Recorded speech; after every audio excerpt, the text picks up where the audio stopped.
আবৃত্তি করব 1 কোটি বছর। লিখেছেন শামসুদ্দিন সাহা। 1 কোটি বছর হয় তোমাকে দেখি না, একবার তোমাকে দেখতে পাবো এই নিশ্চয়তাটুকু পেলে বিদ্যাসাগরের মতো আমিও সাঁতরে পার হব। বরা দামোদর কয়েক হাজার বার পাড়ি দেব। চ্যানেলে তোমাকে একবার দেখতে পাবো এটুকু ভরসা পেলে অনায়াসে ডিঙাবো এই করার প্রাচীর।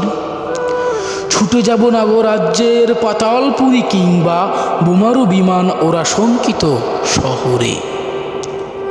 যদি জানি একবার দেখা পাবো, তাহলে উত্তপ্ত মরুভূমি অনায়াসে হেঁটে পাড়ি দেব। কাটা তার ডিঙাবো সহজে, লোক লজ্জা জেরে মুছে ফেলে যাব যে কোনো সভায় কিংবা পার্কেও মেলায়। একবার দেখা পাবো শুধু এই আশ্বাস পেলে এই পৃথিবী এটুকু দূরত্ব আমি অবলীলাক্রমে পাড়ি দেব। তোমাকে দেখেছি কবে, সেই কবে কোনো এক বৃহস্পতিবার, আর 1 কোটি বছর হয় তোমাকে দেখি না।